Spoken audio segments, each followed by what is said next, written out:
Perempuan itu kan lebihnya kan sangat detail gitu. Karena makanya kalau laki-laki tulang punggung kan menyeluruh. Perempuan kan bagian dari tulang rusuk, istilahnya kan begitu. Unggulnya apa? Perempuan itu manage sesuatu ya, itu selalu kan detail karena bagian dari detail. Detailnya itu ketika perempuan itu diberi menjalankan suatu amanah, jadi memulainya dari hal-hal yang paling detail sehingga kuat gitu.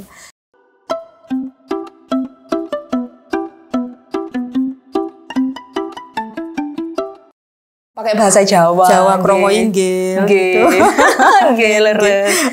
Nggih. Tapi Bintri aslinya Jember nggih. Jember. Aslinya Jember. Terus tenggene Mojokerto tahun pinten? Insya Allah di Mojokerto tahun 1994. 94. Wah, itu kalau masih masih bocil. Masih bocil. Nggih. Ke Mojokerto 94. Wow, itu panjenengan baru nikah. Baru nikah. Kali Abah nggih, Abah Mahmud itu aslinya dari Sampang, Madura. Sampang, Madura. Loh, ini Jember, kemudian Sampang, terus ke Mojokerto.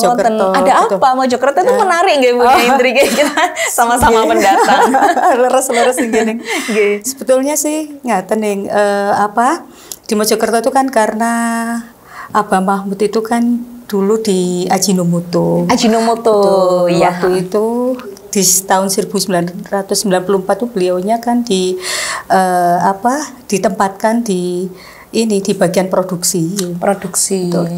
Kemudian beliau itu posisinya waktu itu di section manager itu.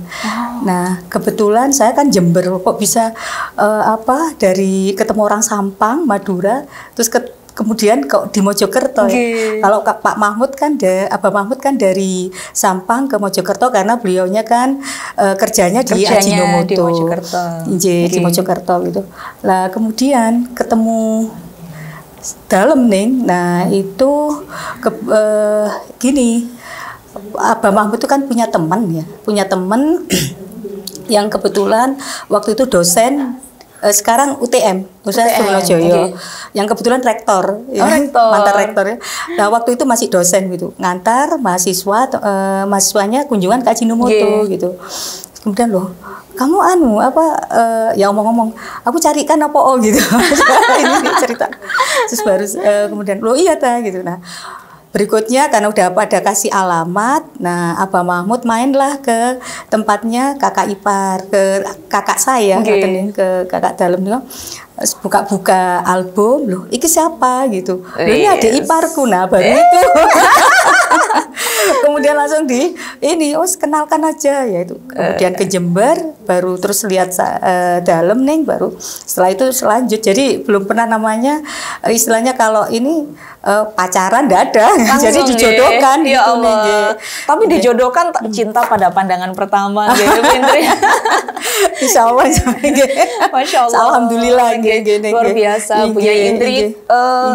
Kula itu selalu merasa sangat-sangat kagum sekali dengan seorang perempuan tuh, utamanya perempuan yang memiliki kiprah tidak hanya di dalam dan fokus kepada tugas-tugas yang domestik, tapi juga di tugas-tugas yang publik. Kados jenengan ini kan Masya Allah kemana-mana, dari Jember, panjenengan pendatang dari Jember, kemudian di Mojokerto, dan di Mojokerto itu panjenengan sukses menjadi perempuan yang menginspirasi panjenengan. Selain menjadi dosen, kemudian pokoknya bergerak di dunia pendidikan, juga di dunia usaha seperti ini, Halawa. Ini kan ada PT-nya, PT-nya namanya apa? PT Tamadun Inti Perkasa nih. Oke, lah niku berdiri tahun pinten itu? Apakah selesai dari Ajinomoto, kemudian ke membangun seperti ini kan, daripada ikut orang lain bikin sendiri gitu kan, ini kan luar biasa. Niku bisa diceritakan buatan tentang hal-hal itu. Dulu itu Abah Mahmud kan sudah sekitar 27 tahun di Ajinomoto, kemudian dimintai tolong oleh salah satu relasinya begitu, ingin mendirikan perusahaan yang memang perusahaan yang muslim gitu loh. Kemudian minta dibantu, ini Pak Mahmud saya ini mau diriin perusahaan, diriin pabrik gitu. Ya memang karena apa ya? Feeling beliau itu kalau itu demi keumatan, beliau sangat mendorong sekalipun seingat dalam niku Abah Mahmud waktu itu mau diproyeksikan di perusahaan yang sayapnya Ajinomoto di ini Karawang gitu. Insya Allah mungkin di kepala pabrik di sana gitu. Tapi ada beberapa hal pertimbangan dari Abah Mahmud itu ketika beliau saat sudah di posisi manajer di Ajinomoto itu beliau punya banyak istilahnya open-openan masalah keumatan ngoten. Jadi ngopeni beberapa pondok pesantren ngoten. Sehingga ada tawaran seperti itu mau mendirikan pabrik di Mojokerto. Kemudian ini di satu sisi ada banyak lembaga-lembaga yang harus beliau support. Akhirnya beliau ini sudah saya mau lebih memilih mikirkan untuk keumatan begitu. Kemudian beliau ini sebenarnya kurang 8 tahun kalau tidak salah pensiunnya di Ajinomoto, mengundurkan diri. Ya memang berat ya, karena udah lama di situ, ngaten. Kemudian ada posisi yang menjanjikan, tapi karena ini untuk kemaslahatan yang lebih umat yang lebih harus dipikirkan, beliau lebih memilih ini. Toh juga Allah sudah menyiapkan kan gitu tempat. Tapi ya babat alas malih sebetulnya di Mojokerto mendirikan pabrik itu. Baru kemudian tambah berkembang justru Abah Mahmud bukan ke urusan beliau pekerjaan, tapi justru malah urusan keumatan yang banyak. Kemudian berpikirlah Pak Abah Mahmud, wah aku kalau begini terus kan ikut orang, memang sih dapat istilah kalau Abah Mahmud bilang kan bisa roh, tapi kan saya enggak bisa ini maksimal ngoten. Sedangkan yang saya openi semakin lama semakin banyak gitu. Sehingga beliau mempunyai keinginan untuk mendirikan perusahaan sendiri. Kalau mendirikan perusahaan sendiri kan beliau apapun untuk mensupport yang selama ini beliau openi ngoten nggih. Beliau kan bisa maksimal ngoten. Itu seperti itu nggih. Jadi Abah Mahmud itu konseptor nggih.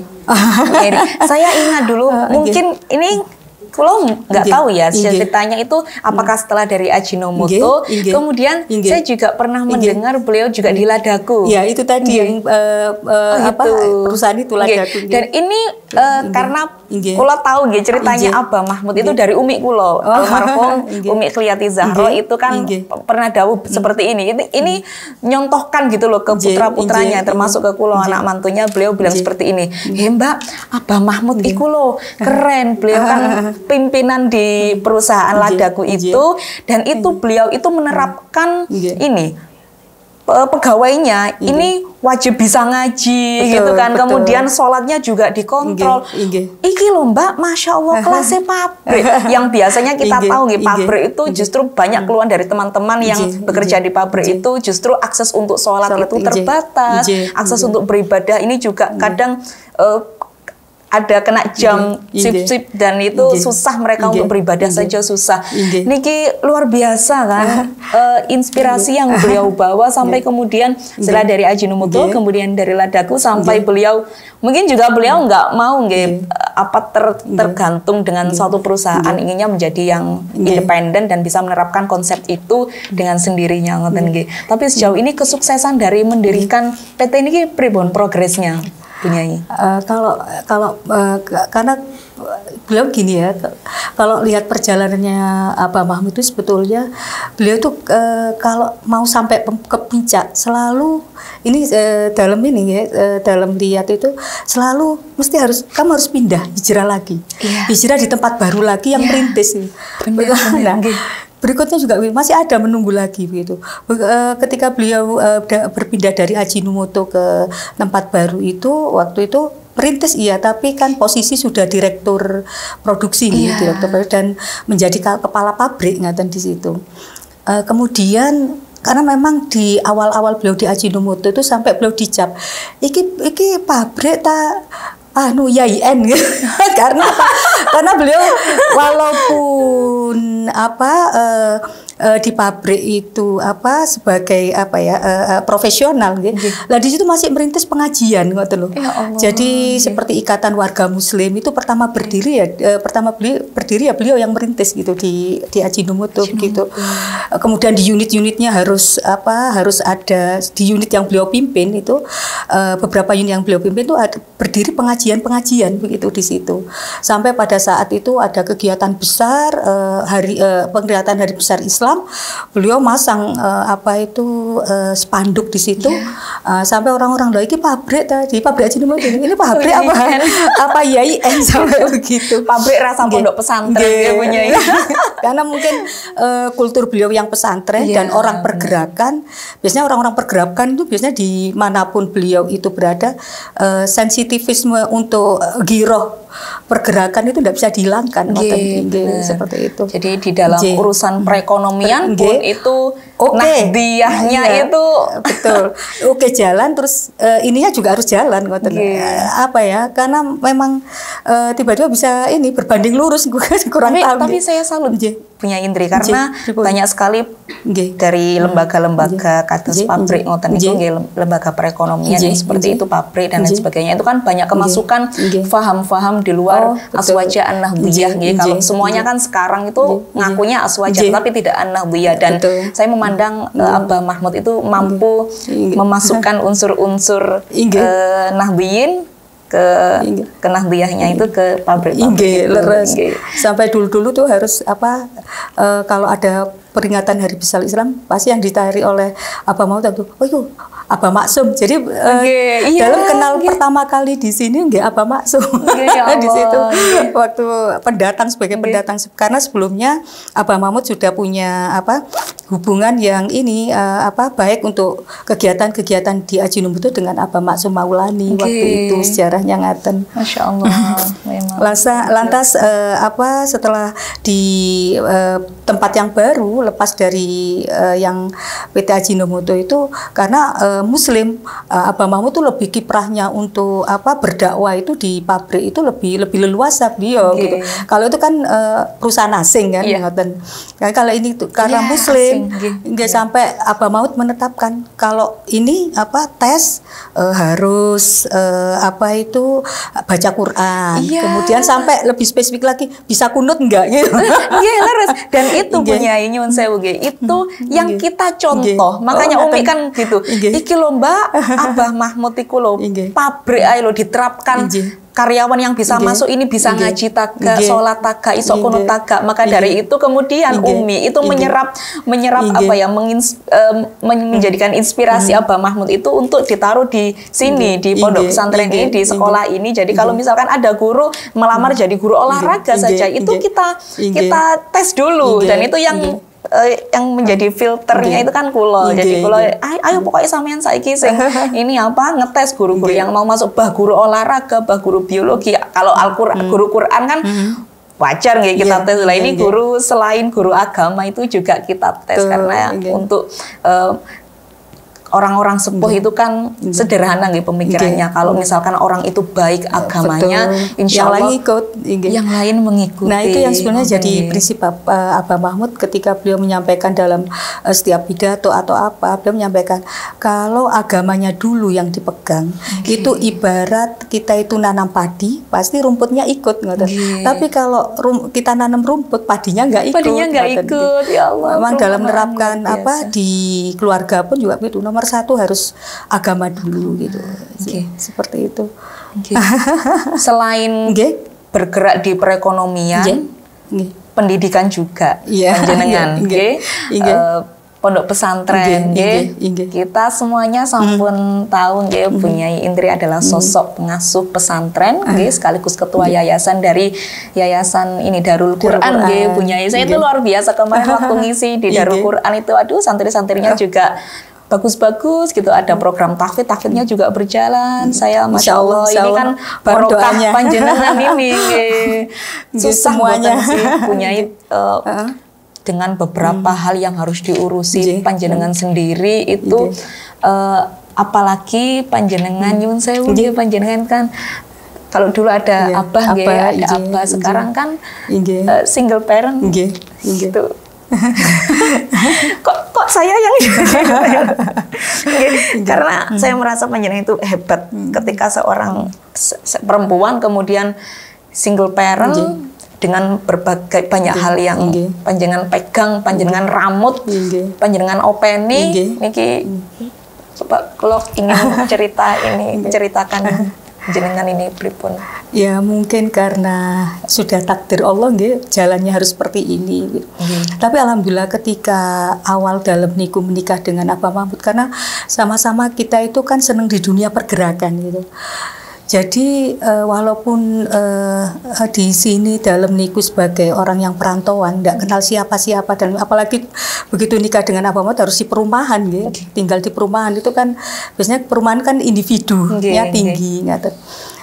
Kebetulan karena sudah jiwa pergerakan sudah sangat melekat dalam niku ini saya harus cari orang NU, saya harus, karena sien kan dalam niku lah mantan ketua IPPNU, kemudian aktif di PMII dan lain sebagainya, lah begitu harus pindah di Mojokerto, yang ingkang dalam lakukan itu saya harus menyelamatkan berkas-berkas arsip, karena terbiasa dalam kan sian itu karena menjadi ketua atau sekretaris, ini jadi tidak bukan baju, jadi menikah awal tuh arsip yang harus saya, kemudian ya memang ada manfaatnya ketika beberapa tahun, ya alhamdulillah beberapa tahun dalam kemudian kenal Abi Maksum dalam menika. Waktu itu kan awal berdiri nih masa reformasi ya, berdiri partai, kemudian dalam disuun Abah Maksum untuk pegang PPKB. Padahal itu masih dalam tuh orang enggal ngoten loh. Jadi mengenalnya di pintu Nahdien tuh lewat PPKB. Waktu itu kami diamanati, dipercaya untuk menjadi ketua 3. Ketua 2 pun Bu Nyai Uswatun Hasanah Fakih nggih. Lajeng ketua 1-nya ingkang Bu Yayu Ansor. Nah, setelah itu baru karena dia pergerakan terus nggih, sehingga kenal orang muslimat, kenal ini, sehingga itu sudah terbiasa nih, di dunia pergerakan bagi dalam niku ini sensitifnya tinggi ketika kita itu melihat sesuatu yang ini sesuatu yang itu memang harus butuh, kita cepet ini gitu. Dengan terbiasa hal-hal demikian itu, sehingga ketika kita harus multitasking ya itu sudah tidak berat, karena memang sudah terbiasa. Dunia pergerakan kan dunia yang dia garap tuh dunia soro-soro gitu kan, sudah yang awalnya merintis dan lain sebagainya kan. Apalagi kalau dunia pergerakan zaman dulu, zaman Orde Baru kan, terus terang NU itu kan sangat dikerdilkan gitu, sehingga kita tuh perjuangannya sangat luar biasa untuk eksis gitu. Sehingga ketika kita ini mendapatkan saat ini qadarullah seperti itu ya mungkin karena itu mungkin tetap kuat meskipun, dan terbiasa lagi Abah Mahmud memberikan ruang seluas-luasnya kalau urusan keumatan untuk berkiprah. Jadi dalam sendiri tidak asing, begitu di Haji Nomo itu juga begitu. Dalam piyambak ini suami saya gini, berarti saya harus mendirikan namanya pengajian Al-Khotijah waktu istri-istrinya orang Haji Nomo tuh gitu. Abah Mahmud ke Ikatan Warga Muslim dalam ini mendirikan pengajian Al-Khotijah gitu. Kemudian ya istilahnya itu merintis gitu. Kemudian di pondok-pondok pesantren yang lain kita diberi kesempatan merintis ya. Kemudian diminta, padahal background dalam kan fakultas hukum gitu. Harus memimpin suatu lembaga pendidikan lembaga pendidikan yang di situ adalah berbasis pondok pesantren. Berarti dalam niku harus harus menambah lagi wawasan, sehingga saya harus kuliah S2 di pendidikan. Jadi tidak pernah ini linear jalan hidup dalam sesuai dengan background ilmu batin. Sehingga harus ini baru nah, sekarang ditinggal terus suruh upgrade terus mungkin oleh Allah ya. Nah, kemudian Abah Mahmud mendirikan perusahaan ini, kemudian beliau kapundhut. Ini harus dipegang saya, upgrade lagi. Ini kan dunia industri. Waduh, ini saya harus tahu orang-orang teknik. Ya Allah, okay. Kalau pendidikan lembaga pendidikan kan sudah lami nggih, dalam menyelami sudah 20 tahunan, dan beberapa pondok pesantren waktu itu yang kami pegang bersamaan ngoten. Tidak hanya di Mojokerto tapi juga di luar Mojokerto. Nah, kemudian Abah Mahmud Kapundut sudah terbiasa kalau di dunia pesantren, tapi di dunia baru industri ini harus belajar lagi ngoten itu. Harus seperti itu. Tapi kan sudah ada ini nggih. Sampun yang ada, diwariskan itu adalah ilmu leres. Yang terpenting niku karena dalam piyambak mempelajari manajemen, itu yang terpenting. Karena di manajemen itu kan tidak hanya pengelolaan tapi skill kepemimpinan gitu. Betul, sehingga walaupun itu bidang apapun kita sudah terbiasa karena kita dasarnya itu ke manajemen dan leadershipnya itu. Hanya pindah aja ngoten. Saya pikir nggih, oh pegang pabrik ya koyo padha pegang rumah tangga, pulang ya apa iki untung lah. Perempuan itu kan lebihnya kan sangat detail nggih, karena makanya kalau laki-laki tulang punggung kan menyeluruh, perempuan kan bagian dari tulang rusuk, istilahnya kan begitu. Unggulnya apa? Perempuan itu manage sesuatu ya, itu selalu kan detail, karena bagian dari detail. Detailnya itu ketika perempuan itu diberi menjalankan suatu amanah, jadi memulainya dari hal-hal yang paling detail sehingga kuat ngoten. Beda mungkin ya kalau menurut dalam nggih, kalau orang laki kan biasanya umum-umum saja kan ngoten, umum-umum ini ya. Kadang itu juga ndrawasinya apa? Karena tidak kokoh ngoten. Kalau tidak ada second line-nya itu. Nah, kebetulan Abah Mahmud memang visioner, tapi second line-nya ini yang harus kuat, yang bisa menerjemahkan visi beliau gitu. Nah, ini harusnya yang diambil oleh peran-peran perempuan ketika tidak harus perempuan, tapi begitu di dunia domestik memang harus menjadi second line yang kuat perempuan itu, karena menopang, karena orang laki itu, suami itu kadang kan yang dipikirkan banyak. Nah, ini yang harus bisa menerjemahkan. Nah, itu luar biasa sekali. Ya Allah, luar biasa. Luar biasa bagi perempuan amanahnya. Pasangan ideal memang panjenengan ini bisa menjadi inspirasi bagi banyak orang. Karena perekonomian pendidikan kemudian literasi punya. Kemarin itu harus dalam mendapat ini souvenir dari Mas Mirza, putranya panjenengan yang kuliah di Jerman punya. Satu punya yang kuliah di Jerman. Ada dua. Putranya jenengan 4 4, sekawan 4 3 putra, 1 putri, yang 2 di Jerman. Karena di PCI NU Jerman itu kan kalau juga mengikuti. Oh, ini putranya Bu Indri aktif sekali di Jerman, Masya Allah. Saya nggak kaget sih nyantri di sana, nyantri di PCI NU Jerman. Tapi saya nggak kaget punya. Kalau ada seorang anak itu kok dia ini cerdas, kemudian dia itu punya kelebihan yang itu luar biasa. Itu pasti ibunya yang cerdas. Karena begitu ibunya. Kalau orang tuanya itu, kalau ibunya cerdas itu menghasilkan anak-anak yang cerdas ngoten nggih. Makanya ini laki-laki nggih, kalau cari perempuan itu jangan cari yang cantik saja gitu ya, tapi harus yang cerdas, karena keturunan itu dari ibunya, kecerdasan ibunya, termasuk panjenengan ini. Nah, kemudian kita kembali lagi ke dunia literasi ibunya. Saya pernah mendapatkan souvenir buku. Itu yang menulis putra nggih. Kami kolaborasi.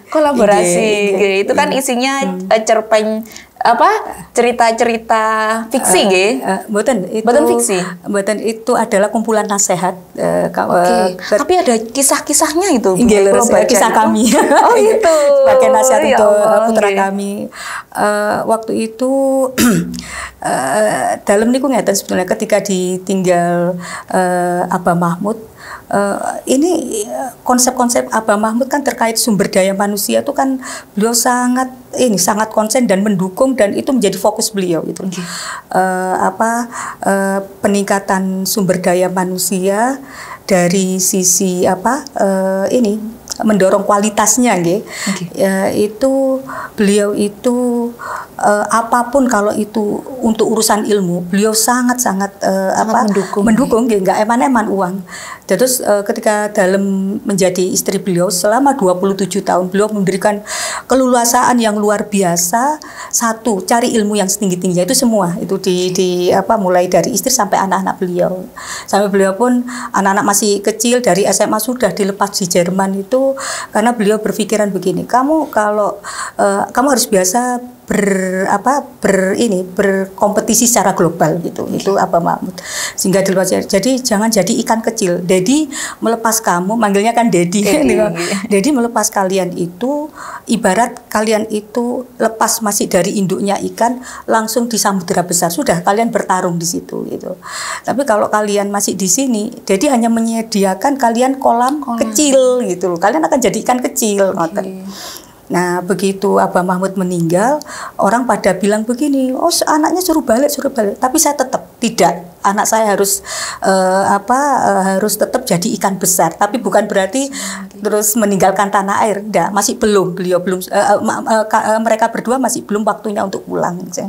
Karena kedua putra kami itu di sana kebetulan kan mendapatkan di NU Jerman itu mentor-mentor yang luar biasa. Paling tidak sekelas guru besar di ulamanya ada, keilmuan teknologinya juga ada, ngoten lho. Jadi dapat komplit ngoten. Itu seperti itu. Nah, kemudian pendidikan karakternya di situ juga terbangun walaupun itu negara barat tapi konsep-konsep sebenarnya Islam yang seperti kedisiplinan dalam semacam itu, tujuan kebersihan. Nah, di situ kan konsep-konsep Islam itu kan di dunia sana kan diterapkan ngoten lho, seperti itu.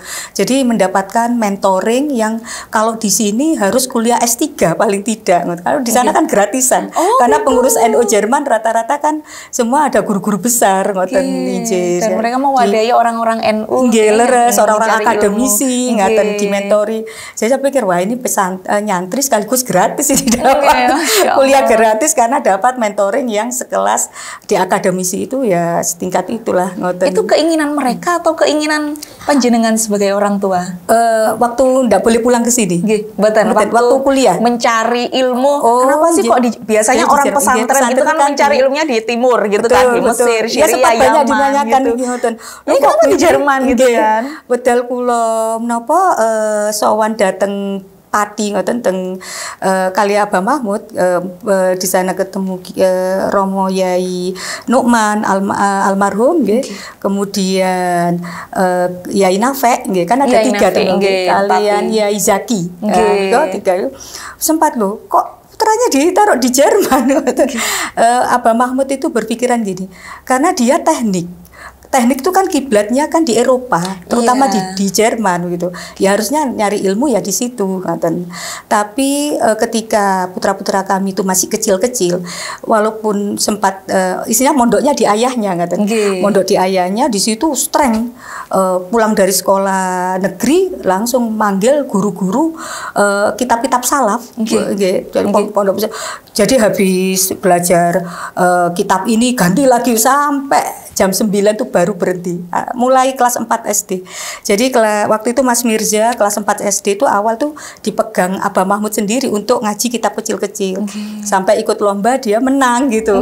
Nah ini sekarang jadi pengurus di PCUNU Jerman. Beliau kalau pulang itu mboten rekreasi, mboten nopo. Kalau ndak ziarah ke makam-makam aulia, beliau ke Ampel biasanya cari kitab ngoten. Jadi mesti dibawa ke Jerman. Ini enggak ada ini kan. Apel gitu, lari ngoten seperti itu. Cuman ada suatu yang terpenting kami di perusahaan kami ngaten, Ning. Setelah pengembangan dari perusahaan sebelumnya, Abah Mahmud menerapkan kultur-kultur keagamaan. Contoh harus istighosa. Di perusahaan sebelumnya itu tidak hanya tesnya seperti itu, tapi juga Abah Mahmud di setiap Kamis itu mengadakan istighosa, begitu. Istighosa ada ceramah Abah Mahmud. Nah, sekarang ketika Abah Mahmud sudah kapundhut dengan perusahaan yang baru, ya. Dalam terapkan itu pagi itu di perusahaan kami itu jam 7 sampai setengah 8 itu istighosa. Itu kemudian setiap ini kami meneruskan dulu Abah Mahmud di perusahaan kami itu setiap Jumat beliau kan ngaji anu nggih Fathul Qorib, Fathul Muin, kadang juga tafsir niki Jalalain juga nggih. Lah menika untuk karyawan. Jadi karyawan yang dulu-dulu pernah ngaji waktu Pak Abah Mahmud di perusahaan-perusahaan lain itu ngaji di rumah. Nah, ini karena Abah Mahmud kapundhut ndak ada, saya harus meneruskan ini ngaten. Ya Allah. Tapi karena itu karyawan banyak yang laki-laki ya dalam ambil dari yang karena putra kami kan yang nggih ustaz-ustaz dari pondok itu untuk memberikan itu sehingga tidak lepas. Jadi konsep kami mendirikan perusahaan itu adalah religius spiritual itu pertama. Itu visi kami itu. Religius spiritual. Sehingga ketika kita itu mengadakan tes karyawan, itu yang kami sampaikan itu, panjenengan datang ke sini, itu jangan niat bekerja, tapi niat ibadah. Karena panjenengan kan punya perkeluarga yang harus dihidupi. Itu seperti itu. Kemudian kita di perusahaan ini, kita bukan kapital murni. Tapi artinya kita seperti menerapkan seperti buruh dengan majikan, tidak. Tapi seperti anak kepada orang tua, seperti guru kepada murid, seperti santri kepada kiai. Jadi perusahaan ini adalah perusahaan yang kita konsep ini adalah rumah kedua bagi karyawan, karena kan di rumah itu kan ada konsep baiti janati, kenapa di sini tidak gitu. Sehingga nilai-nilai nilai-nilai spiritual itu kita terapkan di perusahaan itu. Jadi kalau misalnya ini walaupun perusahaan yang menghasilkan produk makanan, kita itu visi pertamanya ya religius spiritual itu yang harus dipegang. Karena Pak Mahmud menyampaikan kalau ngerti agama dan mengaplikasikan agama, insya Allah kita itu aman, katanya Pak Mahmud itu. Karena banyak kan nun sewu ya oknum-oknum karyawan itu kan kadang ada yang nyuri, ada yang tidak jujur, ada begini gitu. Nah, kebetulan ini Pak Abah Mahmud kapundhut dalam menggantikan untuk jadi direktur utama, akhirnya dalam jadi ibu.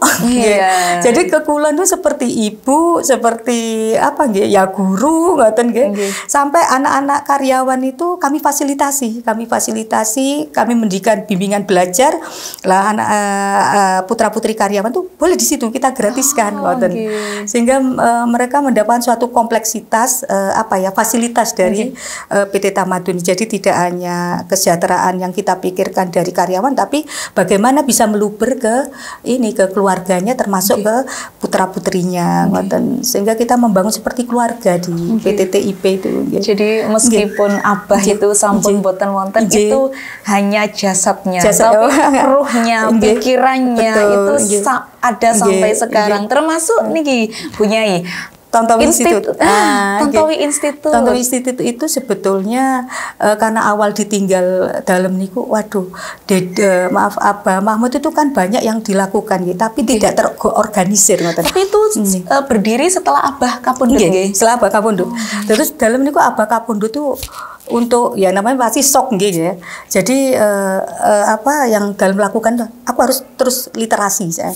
Sehingga tiap bulan saya mesti beli buku, entah 4 buku, 5 buku, 4 atau 5 buku niku dengan judul yang berbeda dengan jumlah yang lebih biasanya. Kalau dalam ada ketemu teman, ini loh saya ada buku bagus, ngoten. Sehingga sekian di samping tempat tidur dalam itu segini nih. Buku itu karena sudah enggak ada Abah Mahmud ya sudah saya menghabiskan waktu ya kalau enggak baca-baca atau apa, karena itu penting ya, karena yang kemudian kembali lagi Abah Mahmud kan sangat kepada konsen, sangat mendukung untuk peningkatan sumber daya manusia. Nah, kulo eman ini merco-merco yang dilakukan Abah Mahmud masih hidup tuh ya pendampingan support untuk memberikan dalam bentuk dana yang membutuhkan yang kita berdua aja, wah ini harus disistemkan ini.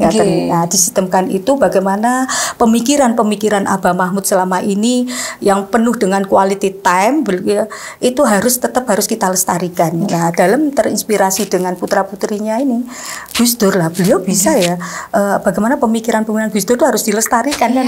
Maka berdirilah namanya The Wahid Institute. Nah, kemudian dalam mendirikanlah itu Tontowi Institute.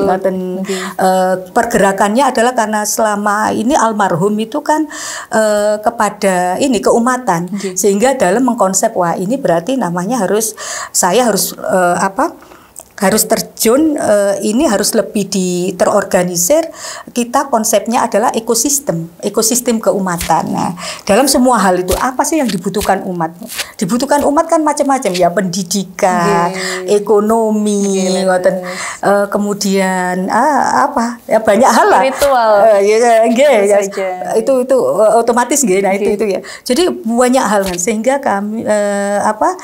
kami ini bagaimana bisa merangkum itu dalam suatu institusi yang tentunya memang banyak di Tontowi itu banyak kumpulnya orang-orang yang berselancar pemikiran, karena kita adu gagasan gitu.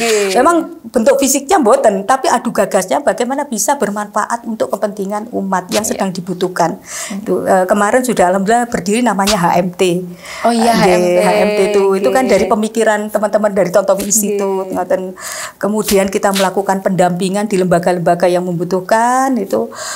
Kemudian memberikan support kepada entah dari mungkin ya kalau ada dana alhamdulillah kita, karena dulu Pak Mahmud itu juga Abah Mahmud kan open-openannya kan menyekolahkan nih sampai S2 dan lain sebagainya itu seperti itu ya SD ngoten lah. Kalau seperti ini kan pribadi lah, ini harus diinstitusikan, yaitu Tontowi Institute niku. Berarti ada beasiswanya itu punya wonten mereka yang membutuhkan, karena kita kan membangun jejaring kemudian juga kita membangun jejaring di lembaga-lembaga universitas, tidak hanya di dalam ini tapi juga kita mencoba ke luar negeri. Alhamdulillah ada yang kebetulan salah satu dari Tontowi Institute itu personal Tontowi Institute, beliau adalah ketua Garuda, saya lupa garis persatuan dosen ngoten nggih, disingkat ini kependekannya Garuda, kemudian garis luar antar negara begitu. Dan ini juga mohon doanya aja nih, kita punya konsep pingin diri ini maunya itu merintis sekolah tinggi ilmu Al-Qur'an gitu. Ya, sehingga kan eman-eman kita kajian dulu ya, mohon doanya nih mudah-mudahan bisa gitu. Ya Allah, semoga pokoknya berkembang terus. Masya Allah, Bunyai Indri, kula matur nuwun sangat atas kisah-kisahnya yang menginspirasi yang luar biasa. Ya Allah, sampun berkahi rundingan. Insya Allah. Ya sebenarnya kita itu menjadi tidak sulit kan, karena circle dalam ini bener. Kan kami kan di Darul Quran Ketua Yayasan, kemudian dalam niku di perusahaan kemudian di Tontowi Institute atau di mana lah. Ini orang-orangnya ya circle orang-orang ini nih. Sehingga kemanapun kita kadang kalau di Darul Quran ya kadang mikir pabrik dengan orang ini, kadang mikir Tontowi Institute ya mikir ini. Ya alhamdulillah kali Gusti Allah dimudahkan dengan circle kita, circle dalam niku adalah orang-orang yang semua dekat di semua yang dalam tangani itu. Karena circle itu menentukan gitu. Betul. Jangan lupa juga kolaborasi penting.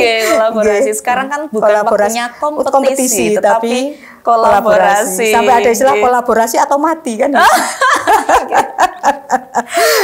Dalam mengikuti anak-anak muda lah harus begitu. Jadi biar awet muda, ikutan muda. Amin dan kelebihan daripada kita yang sudah sepuh-sepuh ini kan sebetulnya wisdomnya sih. Kalau ilmunya sudah mungkin kalah kita dengan yang muda, tapi wisdom justru lebih banyak ilmunya yang sampun senior. Harus terus belajar kepada yang muda. Matur nuwun sami-sami. Saya mau unboxing dulu ini. Ini unboxing produknya Bunyai Indri, ini produk Halawa. Ini kulo sampun niki Bunyai sampun nyoba semuanya. Alhamdulillah. Semuanya kulo coba. Jadi enak banget loh. Sampun ini kayak di rempahnya. Gitu. Rasa banget rempahnya. Alhamdulillah. Ini kalau mau beli pesennya di mana sih, Bu? Masa ke pabrik dulu langsung. Kalau kapan main di sana nih? Tapi dipasarkan di mana? Biasanya ini kita jejaring nih. Kita Jadi kita komunitas, komunitas itu. Karena kalau perusahaan kecil ya dia harusnya jejaring. Kalau langsung head to head kita kalah gitu loh. Yang sampun-sampun senior. Ya sudah leres ini. Apalagi ini produk premium. Iya, ini ada. Ini enak banget, ini enak banget. Kalau saya mau nyoba ini soalnya. Ini enak banget, kerasa banget rempahnya gitu nggih. Dan ini yang penting itu berkahnya nggih, karena punya Indri tadi ngendikan kalau ternyata pegawai-pegawainya di pabrik itu kudu ngaji, spiritual, religius, spiritualnya tuh harus ditingkatkan di pabrik ini. Insya Allah nih berkah nggih punya. Insya Allah, Masya Allah. Dan karena ini juga bisa. untuk hasilnya kan kami untuk kepentingan ini kemaslahatan umat juga. Nggih, Masya Allah. Nggih. Untuk beasiswa juga loh. Produknya luar biasa.